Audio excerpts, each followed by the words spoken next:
আমি আইনমন্ত্রী, আমার দায়িত্ব হচ্ছে একটা সুবিচার নিশ্চিত করা। সেটা করতে পারি নাকি দেখেন। যদি যতদিন বেঁচে আছি এই লক্ষ্য থেকে বিন্দু মাত্র বিচ্যুত হব না। যারা জুলাই হত্যাকাণ্ড করেছে অবশ্যই বাংলাদেশে তাদের বিচার হবে, অবশ্যই তাদের বিচার হবে। মাহমুদ ভাইকে আমার চেয়ে বেশি দেশপ্রেমিক অন্য কারো নাম বলে আমি সন্দেহ করতাম, কিন্তু মাহমুদ ভাইয়ের নাম যদি কেউ বলে আমি সন্দেহ করব না। যেভাবে ভারতীয় আধিপত্যবাদ প্রতিষ্ঠা করা হয়েছে, অবিশ্বাস্য মাত্রায় চলে গেছে। মাহমুদ ভাই নিশ্চয়ই আপনি 3 মাসের মধ্যে টের পাচ্ছেন।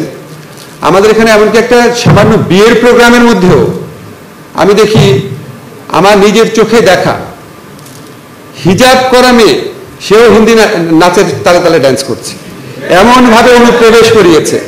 ভারত বাংলাদেশে কোনো জিনিস ফ্রি দেয় না, এতগুলো টিভি কেন ফ্রি দিয়েছে? এই সামান্য প্রশ্ন আমরা করতে ভুলে গিয়েছিলাম। ডক্টর আসিফ নজরুল, আসিফ ভাইকে তার বক্তব্য রাখার জন্য অনুরোধ করছি। আমি কিন্তু এহসানকে সরালাম সময় বাঁচানোর জন্য, সবাই ব্যস্ত আছেন। আমার আসলে বলার কিছু না। আমি মুগ্ধ হয়ে আব্দুল হাই শিকদার ভাইয়ের বক্তৃতা শুনলাম। উনি আমাদের 80% সময় খেয়ে ফেলছেন, আর কিছু বলার নাই। 80% সময় কথা বলছেন, তবু প্রশংসা করেছি। এবং রাগি চোখে তাকাচ্ছেন কেন? আচ্ছা, আমি খুব সামান্য কয়েকটা কথা বলবো। আমার জাস্ট ছোটবেলা থেকে শুনে এসেছি নজরুল হচ্ছে জাতীয় কবি। তো আমি আমাদের সাংস্কৃতিক চর্চার মধ্যে, সাহিত্য চর্চার মধ্যে, আমাদের সামাজিক চর্চার মধ্যে কোথাও এটার ছাপ পাই নাই। জাতীয় কবিকে যেভাবে চর্চা করতে হয়, যেভাবে উদযাপন করতে হয়, যেভাবে তুলে ধরতে হয়, আমি সেটার ছাপ কখনো দেখি না। অনেস্টলি বলছি আপনাকে। আমি আমার সারা জীবনে দেখেছি রবীন্দ্র চর্চা, যত রকম সাংস্কৃতিক পরিমণ্ডল আছে, গান হোক, নাচ হোক, আবৃত্তি হোক, রাষ্ট্রীয় অনুষ্ঠান হোক, বেতার, টিভি, সব জায়গাতে আমি সবচেয়ে প্রাধান্য দেখেছি, সবচেয়ে বেশি দেখেছি, ওভারওয়েলমিংলি বেশি দেখেছি রবীন্দ্র চর্চা। আমি দোষবন্ধ কিছু বলছি না, শুধু আমার কাছে মাঝে মাঝে মনে হতো যে একজনকে আমরা বানিয়েছি রাজনৈতিক ঈশ্বর রাজনৈতিক জগতে, আরেকজনকে আমরা মানে শেখ হাসিনার সরকার, আরেকজনকে বানিয়েছে হচ্ছে সাংস্কৃতিক জগতের ঈশ্বর। এই ঈশ্বরদের দাপটের কাছে নজরুলের মতো গণমানুষের যারা প্রতিনিধি ছিল তাদেরকে আসলে কোনোদিন সেভাবে তুলে ধরা হয় নাই। এটা আমার জাস্ট অনেস্ট রিয়েলাইজেশন। তবে আমার নিজের কাছে মনে হয়েছে আমাদের জাতীয় জীবনে আমাদের যে রাজনৈতিক চরিত্র রয়েছে, আমাদের যে সামাজিক চরিত্র রয়েছে, এই রাজনৈতিক সামাজিক চরিত্রে নজরুল অনেক অনেক বেশি রেলিভেন্ট, কারণ উনি বিদ্রোহের কবি। আমরা বারবার বিদ্রোহ করি। আমরা যখন সব মানে কি বলবো আশা হারিয়ে ফেলেছিলাম অধিকাংশ মানুষ, এবং আমরা যখন নিয়তির মতোই ধরে নিয়েছিলাম যে হিসাব করতাম যে 2042 নাকি 82, আর গুনতাম কত বয়স হলে একজন মানুষ আসলে স্বাভাবিক মৃত্যু হয়, এটা গুনতাম আর কতদিন। এবং মাঝে মাঝে আমি দুঃখ করে বলতাম যে আমার মনে হয় উনি আমাদের সবাইকে আউটলিভ করবে। আউটলিভ করা তো বুঝছেন আর কি, আমরা মরে যাবো কিন্তু উনি বেঁচে থাকবে। এবং ধীরে ধীরে কিন্তু বয়স কম ছিল ওনার। তো এরকম একটা সময়ে আমাদের তরুণরা যেই মহান বিদ্রোহ করলো, যে অবিশ্বাস্য বিদ্রোহ করলো, জীবনের মায়া ত্যাগ করে। আমি তো ওদের সাথে অনেক কথা হয়, জাস্ট মনে হচ্ছে আমাকে মাঝে মাঝে বলে নাহিদ আসিফরা বলতো আর কি, যে 18তে যারা আন্দোলন করেছিল তাদের সাথে তাদের একটা পার্থক্য আছে। 18তে যারা আন্দোলন করেছিল তারা জীবনের মায়া ত্যাগ করে আসতে পারে নাই, এবং ওরা ডিটারমাইন্ড ছিল মরে গেলে মরে যাব, রাজপথ ছাড়বো না। এবং এই সাহস তারা আমাদের মতো বৃদ্ধ মানুষদের মনে সঞ্চারিত করতে পেরেছিল। এরকম একটা মানে বিদ্রোহী জাতি, এরকম একটা অপরাজেয় জাতি, তার জন্য তো সবচেয়ে বেশি রেলিভেন্ট নজরুলের হওয়ার কথা, সকল চর্চার মধ্যে উনার উপস্থিত থাকার কথা।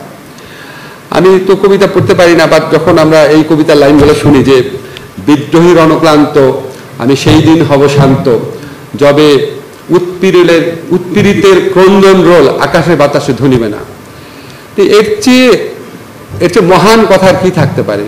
মানে এর চেয়ে আমাদের যেই শোষণ শুধু বাংলাদেশে না, পৃথিবীতে নানান দেশে নানান যুগে এবং এখনো হয়, এখানে আপনার মজলুম মানুষের পক্ষে এর চেয়ে সত্য উচ্চারণ, এর চেয়ে সঠিক উচ্চারণ কি হতে পারে? তারপরে যখন আমি এই সমস্ত জিনিস পড়ছিলাম, হঠাৎ করে মনে হলো যে বক্তৃতা করতে করতে মাহমুদ ভাইকে জিজ্ঞেস করবো যে আমি সেই দিন হব শান্ত, যবে উৎপীড়িতের ক্রন্দন রোল আকাশে বাতাসে ধনিবে না। মাহমুদ ভাই একটু জিজ্ঞেস করো, মাহমুদ ভাই এখন কি একটু শান্ত হয়েছেন, একটু শান্তি লাগছে আগের চেয়ে? একটু বোধহয় লাগছে। আমি মাহমুদ ভাইয়ের কথা একটু বলবো। আমার কাছে মনে হয় যে উনি আমার সামনে একজন জীবন্ত নজরুল। আমি আপনাদের অনেস্টলি বলি, আমাকে আমার নিজের সাহস এবং দেশপ্রেম নিয়ে আমার একটু আত্মতৃপ্তি আছে, কিন্তু আমি যখন মাহমুদ ভাইয়ের দিকে তাকাই, আমাকে যদি কেউ জিজ্ঞেস করে মাহমুদ ভাইকে আমার চেয়ে সাহসী, আমি বলবো অবশ্যই সাহসী।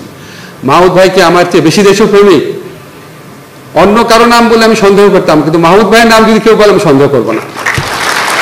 এবং আমরা সেই শাহবাগের দুঃস্ব দিনগুলোতে আপনাদের মনে করিয়ে যে আমার রুমে আগুন দেওয়া হয়েছিল, 16 থেকে 20টা ব্যানার টাঙিয়ে দেওয়া হয়েছিল যে আমাকে ঢাকা বিশ্ববিদ্যালয় থেকে বহিষ্কার করা হবে। প্রচন্ড মানে অদ্ভুতই লাগতো যে এইরকম একটা সময় বাংলাদেশে আসবে যে সামান্য একটা কথা বলার জন্য রুমের মধ্যে আগুন দিয়ে দিল। তখন একটু নিজেও একটুখানি অবদমিত হয়ে গিয়েছিলাম, ভাবতাম যে আর কত রিস্ক নেব, একটু বুঝে চলা শুরু করেছিলাম। সেরকম সময় একদিন দেখলাম প্রথম আমার দেশে 8 কলাম হেডিং ছিল, একটা 8 কলাম বড় বড় আপনার অক্ষরে, শাহবাগে ফ্যাসিবাদের প্রতিধ্বনি। মানে আমি বিশ্বাস করতে পারি না এটা সম্ভব ওই সময় বসে এরকম একটা হেডলাইন করা। আমার তো মনে হয় মাহমুদ ভাই শুধু এই হেডলাইনের জন্য বাংলাদেশের সাংবাদিকতার ইতিহাসে, প্রতিবাদের ইতিহাসে চিরস্মরণীয় হয়ে থাকবে। এবং এরপর আমার একটা মনে আছে, যেদিন ওনাকে আদালত প্রাঙ্গণে আক্রমণ করা হয়, যেদিন ওনার শরীর রক্ত ছিল, আমি কয়েকদিন আগে ভিডিও আবার দেখেছি। আমার মনে হয় জানাই এই দেশে ভারতীয় আধিপত্যবাদ এবং জুলুমের বিরুদ্ধে উনি যেভাবে রুখে দাঁড়িয়েছে, ফুল কবিতা। উনি সেখানে বলেছেন যে আমরা যদি না জাগি মা কেমনে সকাল হবে, তোমার ছেলে উঠলে গোমা রাত পোহাবে তবে। তো আমাদের অনেকের মনে হয় আমাদের তরুণরা, আমাদের যুবকরা, আমাদের ছাত্ররা যেভাবে প্রাণ দিয়েছে, তারা জেগে উঠেছিল দেখে রাতটা চলে গেছে। বাট আমার কাছে মাঝে মাঝে মনে হয় আমাদের কি রাত আসলে চলে গেছে? আমাদের একটা রাত চলে গেছে, আমাদের আরো রাত ভবিষ্যতে আসবে। আমাদের এখানে এই রাত আনার যে এজেন্টরা তারা সক্রিয় আছে। কাজে আমাদের যে দীর্ঘস্থায়ী রাত যারা উপহার দিয়েছিল, যারা চাপিয়ে দিয়েছিল, আমাদের অবশ্যই তাদের বিচার করতে হবে। আমাকে অনেক সময় আপনারা বলেন যে পুলিশ এটা করলো কেন, জিনিসপত্রের দাম বাড়লো কেন? আমি আইনমন্ত্রী, আমার দায়িত্ব হচ্ছে একটা সুবিচার নিশ্চিত করা। সেটা করতে পারি নাকি দেখেন।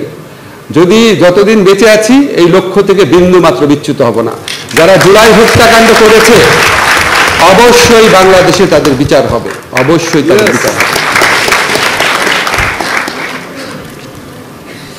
আমাদের এখানে আরেকটা সাংস্কৃতিক লড়াই রয়েছে, এখানে শিবিরা রয়েছে, আব্দুল হাই শিকদার ভাই রয়েছে, মাহমুদ ভাই রয়েছে।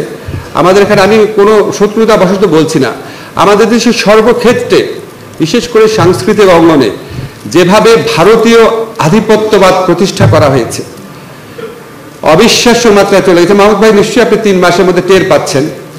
আমাদের এখানে এমনকি একটা সামান্য বিয়ের প্রোগ্রামের মধ্যেও আমি দেখি আমার নিজের চোখে দেখা হিজাব করা মেয়ে, সেও হিন্দি নাচের তালে তালে ড্যান্স করছে, এমনভাবে অনুপ্রবেশ করিয়েছে। ভারত বাংলাদেশে কোনো জিনিস ফ্রি দেয় না, এতগুলো টিভি কেন ফ্রি দিয়েছে? এই সামান্য প্রশ্ন আমরা করতে ভুলে গিয়েছিলাম। তো এই সাংস্কৃতিক আধিপত্যবাদের বিরুদ্ধে লড়াই করতে হবে কোনো অন্য দেশের প্রতি শত্রুতা থেকে না, নিজের আত্মপরিচয়, নিজের আত্মমহিমা, নিজের আত্ম অহংকারকে বোঝার জন্য।